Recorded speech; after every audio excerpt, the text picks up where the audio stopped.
forever. NBA now and forever.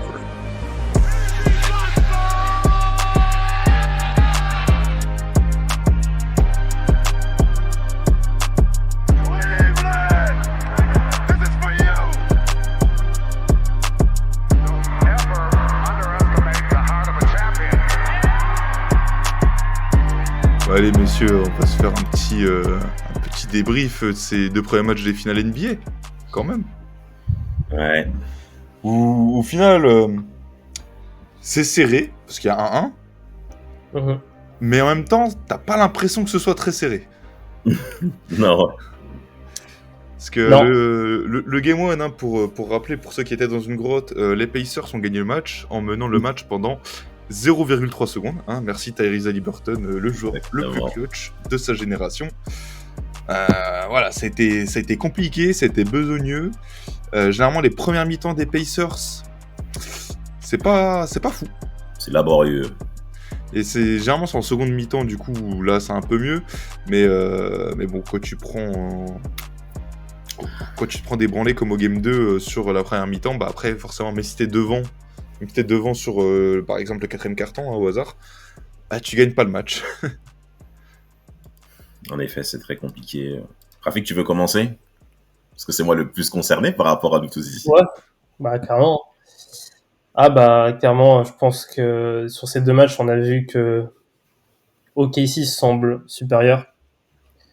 Dans le sens aussi où s'ils ont envie d'être sérieux, je pense qu'ils peuvent régler ça. Ils ont aussi plus de marge, j'ai l'impression aussi. J'attends quand même le Game 3 pour voir la réaction des Pacers à domicile. Mais clairement, j'ai bien peur que les Pacers ne soient pas capables de gagner cette série, sachant en plus que là au Game 2, il a testé Hartenstein, Holmgren ensemble, et ça a bien fonctionné, ça a bien gêné les Pacers. Il l'avait pas fait au Game 1, il l'a fait au Game 2, et là ça a vraiment pas mal gêné les Pacers, à l'instar de Robinson 4, quand il a commencé à faire jouer ça. Thibodeau, ça avait un peu gêné au début les Pacers. Donc ouais, donc en vrai, je suis un peu deg parce que je voulais que les Pacers gagnent la NBA. Mais clairement, oui, clairement. Moi, je suis pas le genre de mec. Vous avez battu ma franchise, du coup, j'espère que vous allez perdre. Clairement, moi, j'aime bien comment jouent les Pacers. Hein, c'est une équipe agréable à avoir joué. Et moi, clairement, quand une franchise joue bien, j'ai envie de l'avoir gagné. Et tu vois, pour rebondir un peu sur l'histoire de tester Chet et Hartenstein ensemble, en fait, les 2 premiers matchs, du coup, avec Denio, on peut voir que le mec il passe du tout au tout, parce que premier match il avait quand même joué un peu plus en mode small ball. Fin de 2e quart-temps, il joue avec Kenrich Williams en 5 au poste de pivot, et sur la fin du match, du coup, il jouait avec quasiment que des extérieurs, vu que c'est Caruso qui avait été repositionné en 5 sur la fin de match. Et puis là, du coup, sur ce match-là, meilleure utilisation de Hartenstein, mais un peu plus de Chet, où Chet, je l'ai pas... Chet beaucoup plus agressif en première mi-temps de ce 2e rencontre, où en effet, il score pas mal. En effet, en première mi-temps, on ne défend pas très très très bien sur lui, on le laisse un petit peu trop shooter à mon goût. Mais en vérité, oui, vous avez raison. Hein. De toute manière, on l'avait vu sur l'avant-série, à ce que OKC soit une meilleure équipe d'Indiana, en tout cas beaucoup plus équilibrée, plus complète, sur les 2 côtés du terrain, soyons clairs. Et avec des rôles où les choses sont assez bien définies. C'est-à-dire que SGA, il n'y a pas d'équivalent du côté des Pacers pour pouvoir produire un joueur qui est capable de scorer plus de 30 points. Hormis une grande surprise telle que Siakam ou Haliburton sur une bonne soirée, mais les moyennes d'SGA démontrent que c'est vraiment le meilleur joueur aujourd'hui, peut-être même de la ligue, à l'heure actuelle. Mais pour cette finale, moi, ce qui me désole le plus, c'est le manque de confrontation. Parce qu'il ne faut pas se leurrer. Hein. On a beaucoup critiqué McDaniel par rapport à cette première rencontre, mais en fait, sa première stratégie de ce premier match a clairement marché. Vous avez perdu 19 ballons en première mi-temps d'un Game 1 d'une finale NBA. Et si vous ne gagnez pas cette rencontre, c'est parce que vous avez été maladroit. Mais si vous avez été maladroit, ça veut dire également que l'équipe adverse a bien défendu sur vous. Et quand on regarde les feuilles de match les box scores, les feuilles statistiques lors de ce Game 1, notamment des deux autres joueurs majeurs de cette équipe d'OKC, Chet Holmgren, Jalen Williams passent clairement au travers parce que physiquement, ils se font rentrer dedans. Et ça s'est prouvé sur un élément qui est très important et qu'on n'a jamais vu du côté des Pacers depuis le début des playoffs, c'est qu'ils ont gagné une rencontre au rebond. Le Game 1, il est foudroyant. On gagne 51 rebonds à 39. Car il est quand même 56 rebonds à 39. C'est du jamais vu. Donc, on a perdu 19 ballons, des fois même plusieurs fois provoqués de la part d'OKC. Donc, à vrai dire, dans le système de jeu mis en place par Marc Daigneault, il n'y a rien à dire. Ça a clairement été justifié. Il a mis en place une toile d'araignée qui est extrêmement difficile. Et ça, il faut saluer le travail du coach par rapport à sa qualité d'analyse en termes de vidéo. Parce que les mouvements que font OKC, ils font pas du n'importe quoi. C'est vraiment très pertinent. Okay. Ensuite, du côté des Pacers, ça veut dire quoi? On affronte l'équipe la plus difficile à jouer qu'on a depuis le début du printemps. Où défensivement, il nous propose tellement de problèmes, physiquement, il nous cause des problèmes. À la rigueur, au rebond, on a répondu présent sur le Game 1. Moi, ce qui m'intéressait sur le Game 2 d'hier soir, c'était pas forcément... Bon, automatiquement, je veux qu'on gagne. Mais si on gagne pas, on va pas péter les plombs, puisque c'est un partout. C'est un partout. Tu as quand même repris l'avantage du terrain, au sens propre du terme. Mais ce que je voulais surtout voir, c'était est-ce que basketballistiquement, on est capable de leur causer des problèmes des deux côtés du terrain? Parce que vous ne gagnez pas une finale NBA si vous n'êtes pas capable de causer des problèmes à cette équipe, de poser des problématiques récurrentes sur plusieurs possessions. Elle n'arrive pas à trouver de solution. Et bien, sur le Game 2, ça s'est malheureusement pas vu avec un autre joueur qui s'est réveillé, c'est Chet Holmgren, qui, dès la première mi-temps, a été très intéressant. Et pour la première fois depuis ces playoffs, le banc des Pacers a été dominé. Ce n'était pas prévu. Et Aaron Wiggins nous a défoncés. Il nous a défoncés. Caruso score selon moi un petit peu trop par rapport à ce qu'il est censé faire. Mais ça prouve que quoi? Les Pacers ne sont pas au niveau, en tout cas physiquement, face à OKC. On a laissé trop de chance sur la ligne à 3 points, défensivement parlant. Alors, c'est surtout ça que je mets en avant. Je perds le Game 2, pas de souci. On perd le Game 2, ça arrive. C'est OKC quand même. On n'allait pas revenir à 0-2 comme face à ces salopards de Knicks, Cleveland, ces petits couillons. Non.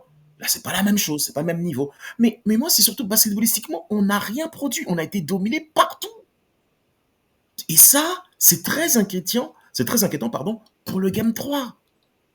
Et malheureusement personne ne serait surpris de voir OKC prendre au moins un match dans l'Indiana. Personne ne s'est surpris.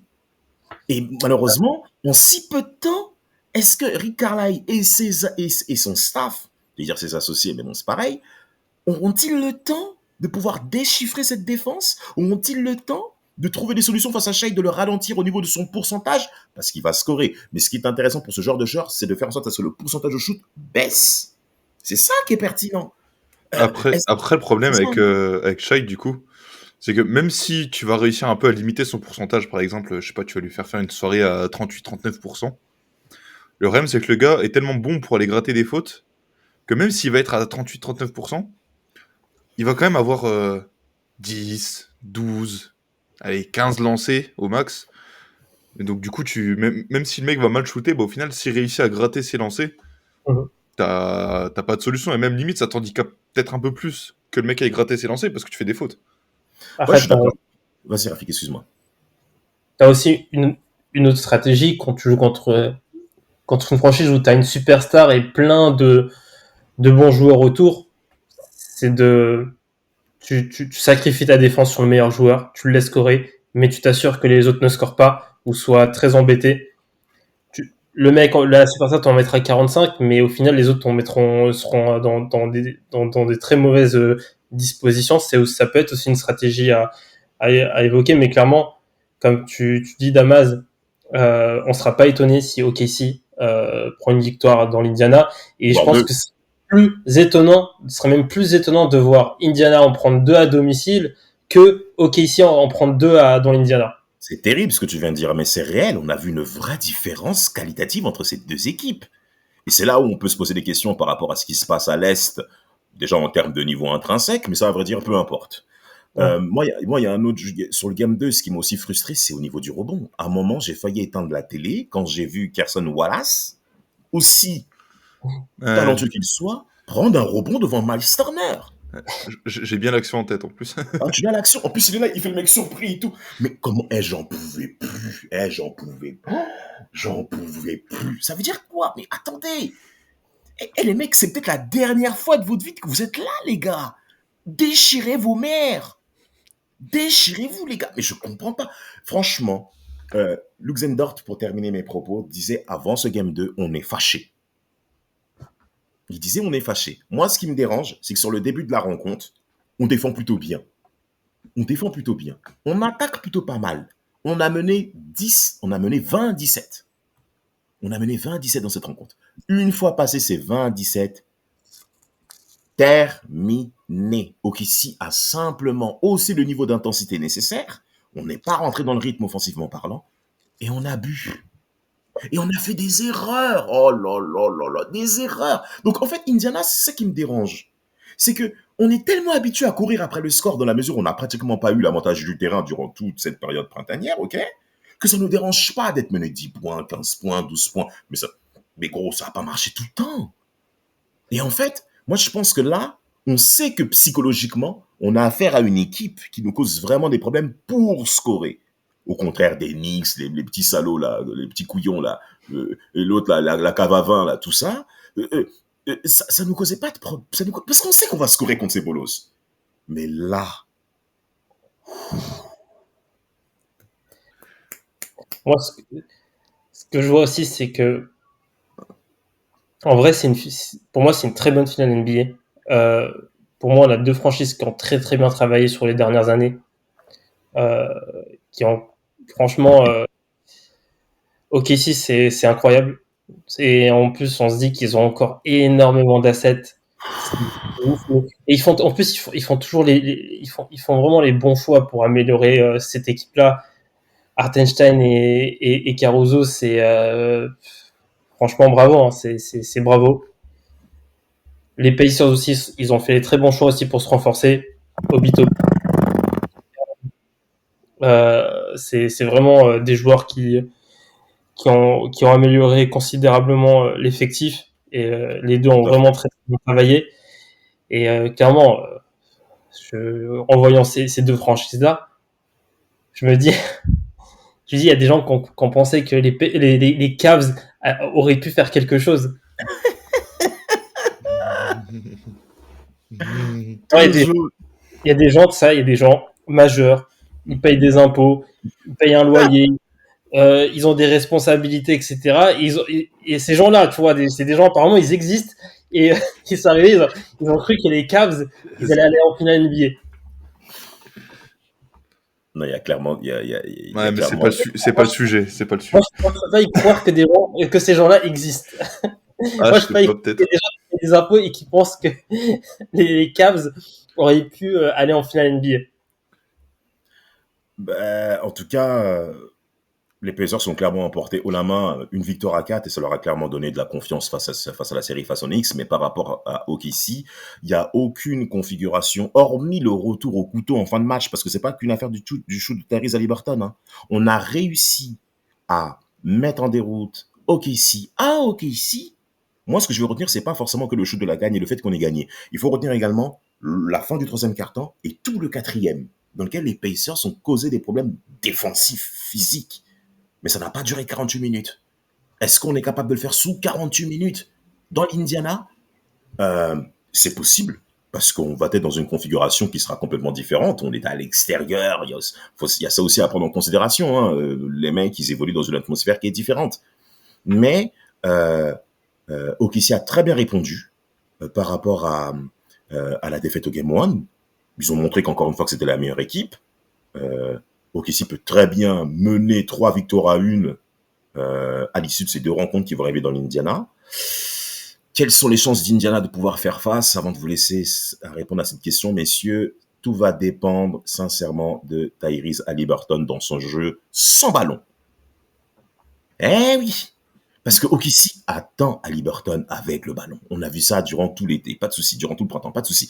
Mais va falloir que Rick Carlisle puisse se mettre dans une autre position mentale, Tyrese Haliburton, de pouvoir jouer sans ballon. Et ça, c'est pas facile. Il l'a fait un peu quatrième quart du Game 1, où c'était Nembhard qui avait un peu plus la balle dans les mains. Oui, exactement. De toute manière, Nembhard, il a des capacités de pouvoir jouer avec ballon, puisqu'il a la taille d'un meneur, il a le profil d'un meneur, mais il est capable de défendre sur des joueurs type poste 2. Nembhard a de la balle, pas de souci, mais maintenant, c'est le mouvement qu'il y a autour. Mais Dort et Caruso font vraiment un très bon travail sur Exceptionnel. Exceptionnel. C'est une illusion, hein, ce qui se passe au Game 1. Le game de Haliburton, il est très bien défendu quasiment tout le match. Hein. Ce qui se passe au game 1, c'est un peu la magie noire des Pacers où tu penses qu'ils ont perdu et tu sais pas ce qui se passe pour une minute. Les mecs, ils ont faim. Tu sais pas ce qui se passe. Non, les mecs, ils ont faim. Obi Toppin, ce qu'il a fait au Game 1, il a fait un 5 sur 8 à 3 points. Turner, il fait un shoot step back sur la ligne à 3 points. Bon, après, Turner, c'est un excellent shooter. Hein, rien à dire. Et Nembhard, il fait un 1 contre 1 sur SG à un moment. Et après, il met un 3 points, frère. Mais c'est des 3 points de très, très haut niveau.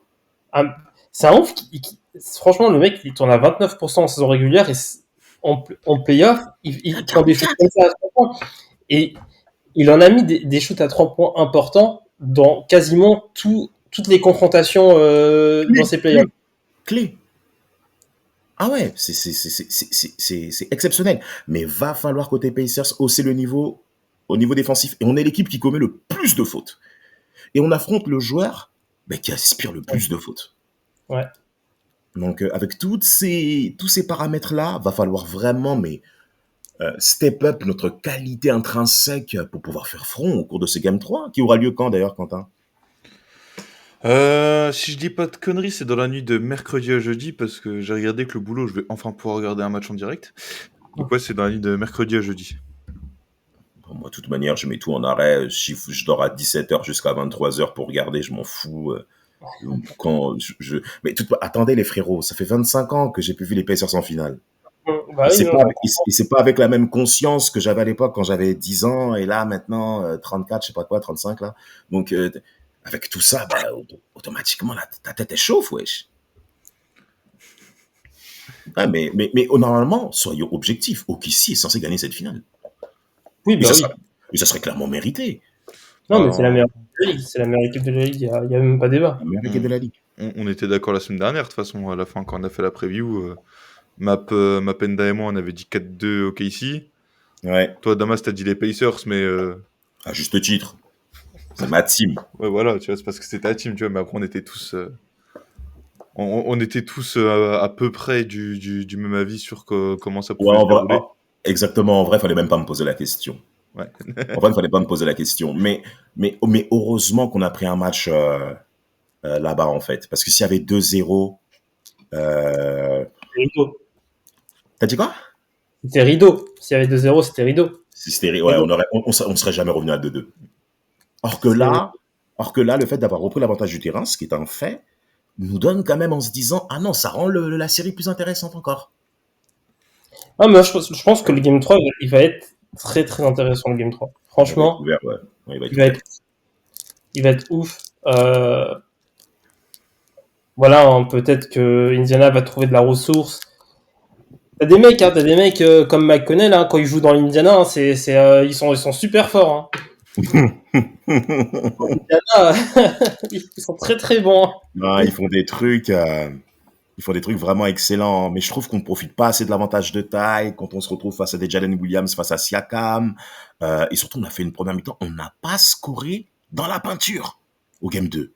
Ils défendent très très bien la peinture. C'est incroyable, ils ne rentrent pas. Le Thunder, c'est la peinture où ils sont trop forts. Ils défendent trop bien la peinture. C'est des ouf.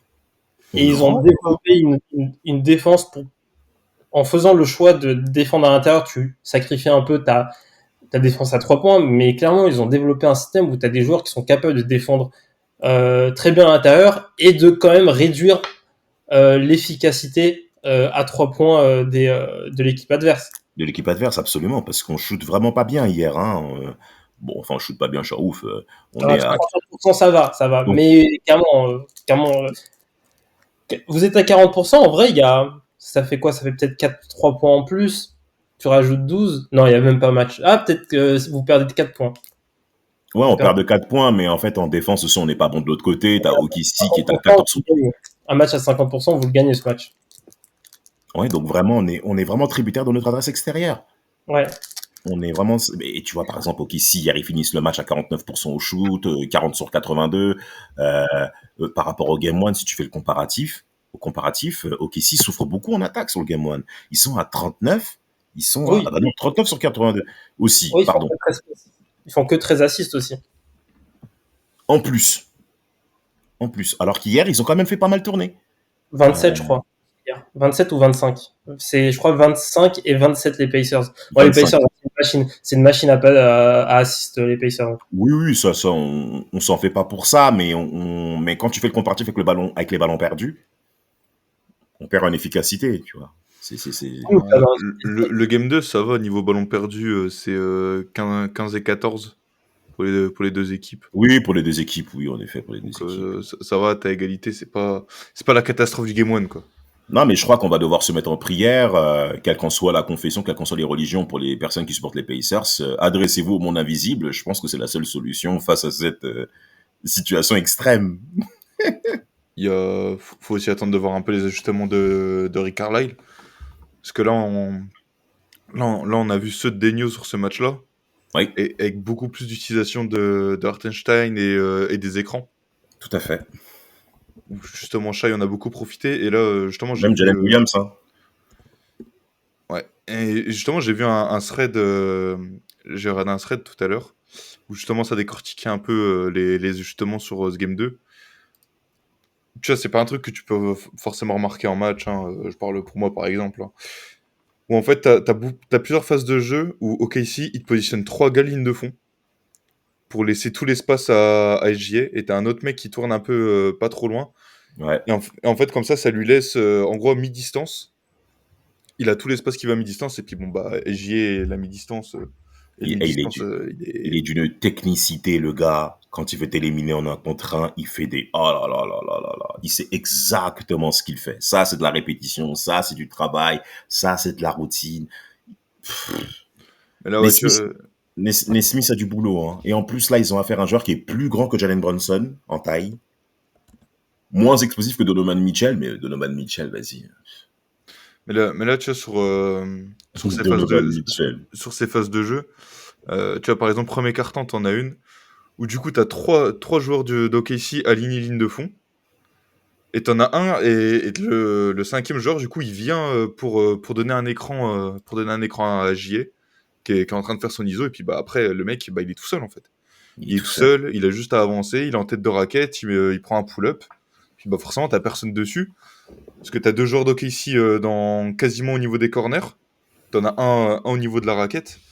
Donc, bah, en fait, si tu montes dessus, bah, le mec il a une passe gratos. Et puis bah, si tu montes pas dessus, il pull up. Et puis voilà, tu te le prends. Tu te prends plus d'œufs dans la bouche, quoi. Donc c'est là-dessus on va attendre aussi Carlisle.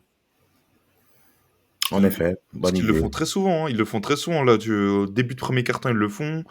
Là, tu vois, genre, j'ai la vidéo sous les yeux au milieu de deuxième quart-temps. Enfin, tu vois, ça a été vraiment la tactique du match, plus l'utilisation d'Hartenstein avec les écrans.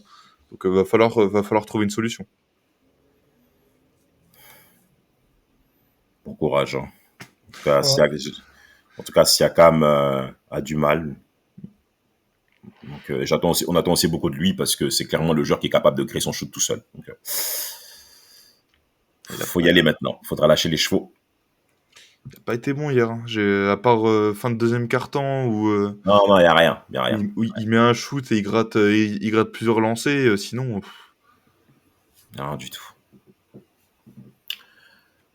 Puis... En tout cas, je vise un 3-1. Voilà, c'est dit. Tu sais quoi, moi je pense qu'OKC, ça revient au OKC à 2-2. Je pense aussi. Je pense que ça revient à 2-2. Vous l'avez dit, messieurs. Voyons ce qui va se passer à mercredi. Moi, j'ai dit 2-2. Pour la preview, j'ai dit ça perd 4-2. Donc, vous faites le calcul. Tu te fais finir chez toi, quoi. Voilà. On va voir ça. J'espère pas. Mais... Tu mens. Ah non, j'espère pas pour toi. Tu vois, t'es quelqu'un que je respecte, Damas. Tu vois. Oh, mais non, mais tout ce qu'on fait, c'est pas individuel, hein, frère. On kiffe, pas de soucis, mais c'est des mecs qui sont à des années-lumière de nous. Non, il faut qu'on se batte. Il va falloir vraiment qu'on défende son step-up pour pouvoir les gêner, les perturber un peu, sinon, c'est la porte. Puis aussi, qu'il y a un mec qui, offensivement, il prenne un peu plus de responsabilité quand même, parce que quand tu regardes le nombre de tirs dispatchés chez les Pacers, s'ils en prennent tous 13, 11, 12, il y en a pas un vraiment qui se démarque. T'as un peu Siakam quand même. Tu regardes le game 2. Oui, mais parce qu'il rate son game. Mais Siakam, c'est un peu le joueur, c'est un peu le seul joueur des Pacers qui s'autorise de dépasser les 20 shoots par match, quelquefois. Oui. Mais c'est clairement... En vrai, Siakam, de base, il est pas built pour être ce genre de joueur qui va shooter plus de 20 fois par match, etc. Il le fait parce que c'est quelqu'un qui a énormément progressé et qui a maintenant un shoot fiable à mi-distance et qu'il est capable il est capable de mettre des 3, il est capable de mettre des lay-ups, etc. D'ailleurs, vraiment très grosse progression, Siakam. Mais ouais, clairement, il y a pas. C'est le système Indiana. Le système Indiana, c'est un système où le ballon est partagé et le danger vient de n'importe où. Hein. C'est ça qui fait la force de Indiana. Ah, mais je trouve ça dommage, tu vois, là, par exemple, le game 2, Haliburton, il prend 13 tirs, Nembhard, il en prend 8, Siakam 11, Turner 12, et Nesmith 12 aussi, tu vois, je trouve ça un peu dommage que ce soit vraiment aussi partagé, alors que des fois, t'aurais peut-être besoin d'un mec qui la joue peut-être un peu plus perso, tu vois, genre qui prenne son coup de chaud. Ouais, mais je peux comprendre ce que tu dis, mais en fait, OKC t'oblige tellement à lâcher la balle, de toute manière. C'est Rick Carlisle qui disait ça dans un temps mort.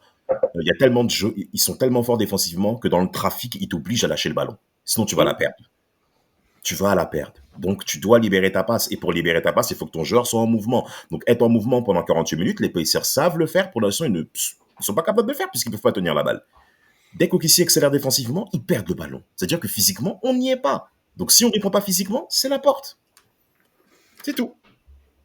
C'est pour ça que les espoirs vont encore se tourner vers tout ce qui est Turner Siakam. Hein. Niveau physique, c'est vraiment eux qui peuvent mettre un coup au Casey, parce que Turner, physiquement, le petit Chet, il va avoir un peu de mal, je pense. Mais hier, ça n'a pas été le cas. C'est tout. Donc, à nous de le montrer.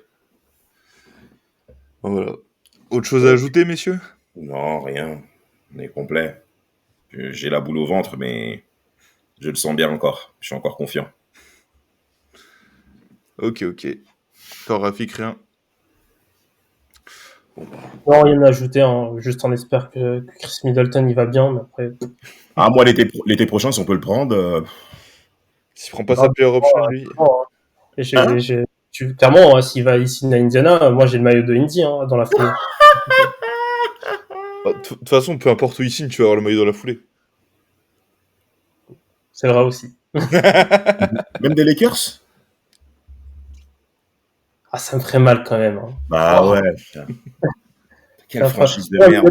Middleton, c'est pas un mec des Lakers, Middleton. Ah, c'est un mec des 4 saisons, tu vois. C'est un mec du terroir, lui, ça se voit. C'est un mec des petits marchés. Qu'est-ce qu'il va aller jouer dans cet endroit maudit ? Vraiment. T'es ma Puff Daddy comment il souffre aujourd'hui. Allez, on ferme. Sur ces belles paroles, on vous dit à la semaine prochaine. Hein, on fait des bisous. N'oubliez pas de laisser un petit 5 étoiles sur votre plateforme de streaming préférée.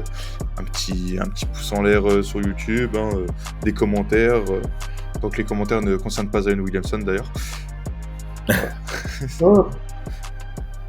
Voilà. Fallait que je lâche ma petite crotte de nez. Donc on vous dit à la semaine prochaine. N'oubliez pas que la vie est une fête. Et on fait des bisous. Ciao. Ciao.